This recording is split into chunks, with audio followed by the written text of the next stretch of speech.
নিৰ্বাচনী বিধি উলংঘাৰ অভিযোগত পাণবজাৰ আৰক্ষী থানাত উপস্থিত হৈছে সেই কুংকি চৌধুৰী আৰু তেখেতৰ বিৰুদ্ধে তিনিটা অভিযোগ উত্থাপন হৈছিল। সমান্তৰালভাৱে তেখেতৰ বিৰুদ্ধে ইতিমধ্যে যিটো গোচৰ সেই গোচৰটো পঞ্জীয়ন কৰা হৈছে। মোৰ সৈতে এই মুহূৰ্তত এই গোটেই গোচৰটোত আচলতে আইনে গোটেই বিষয়টোত কি কয় সেই বিষয়ে জানিবলৈ আছে জ্যেষ্ঠ অধিবক্তা শান্তনু বৰঠাকুৰ। মই তেখেতৰ পৰা কিছু কথা জানিম।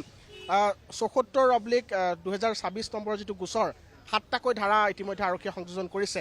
এই যিটো ধাৰা সন্নিৱিষ্ট কৰা হৈছে আইনে গোটেই বিষয়টোৰ ক্ষেত্ৰত কি কয়? চাওক, এইবিলাক গোটেইবোৰ বেইলেবল অফেন্স প্ৰথম কথা হ'ল।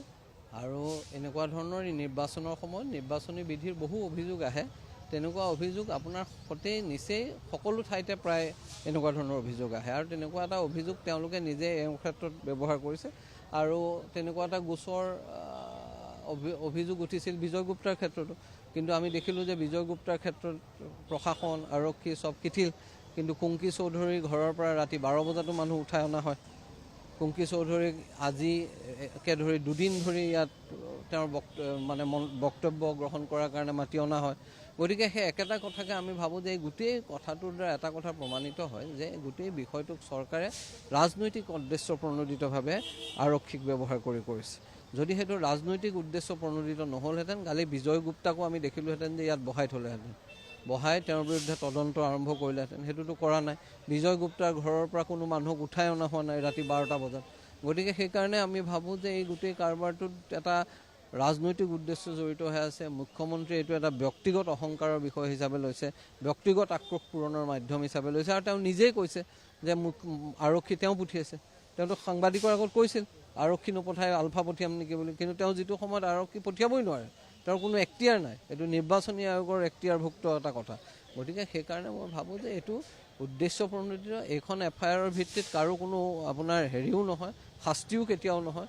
গতিকে কিন্তু এইটোক এই প্ৰাথমিক অৱস্থাত হাৰাছমেণ্টৰ টুল হিচাপে ভয় খুৱাবৰ কাৰণে ব্যৱহাৰ কৰিছে বুলি মই ভাবোঁ। এই গোটেই যিটো গোচৰ মুখ্যমন্ত্ৰীয়ে যিখিনি মন্তব্য কৰিছিল, ক'ৰবাত নিৰ্বাচন আয়োগ ইয়াত এই ক্ষেত্ৰত আচলতে তেওঁলোকে যিটো নিৰপেক্ষ ভূমিকা পালন কৰিব লাগে সেয়া তেওঁলোকে পালন কৰাত ব্যৰ্থ হৈছে নেকি? স্বাভাৱিকভাৱে আপোনাৰ এজন মন্ত্ৰীয়ে বিমল বৰাই আপোনাৰ মুকলিভাৱে সাংবাদমেলত আইন শৃংখলাজনিত পৰিস্থিতি সৃষ্টি কৰিম বুলি কৈছে।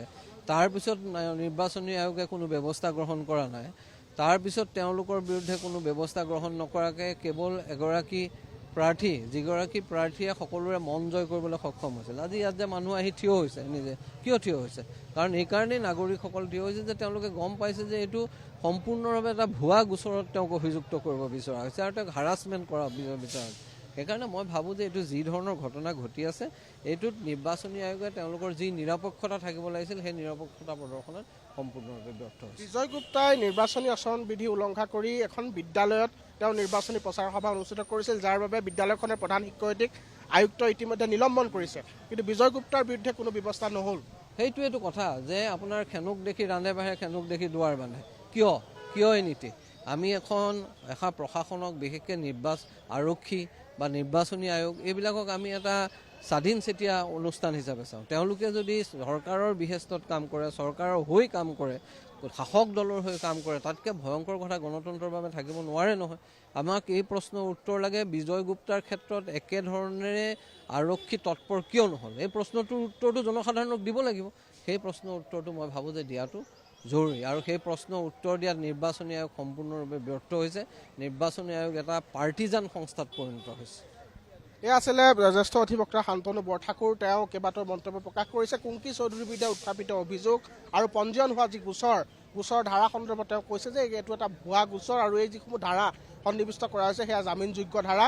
গতিকে স্বাভাৱিকতেই এই ক্ষেত্ৰত কিন্তু আচলতে নিৰ্বাচন আয়োগলৈ তেওঁ প্ৰশ্ন কৰিছে যে নিৰ্বাচন আয়োগে ক'ৰবাত নহয় ক'ৰবাত একপক্ষীয় স্থিতি তেওঁলোকে অৱস্থান কৰিছে, কিন্তু নিৰপেক্ষভাৱে যি ধৰণৰ ভূমিকা ল'ব লাগিছিল সেয়া লোৱাত কিন্তু তেওঁলোক ব্যৰ্থ হৈছে বুলি অভিযোগ কৰা দেখিবলৈ পোৱা গৈছে।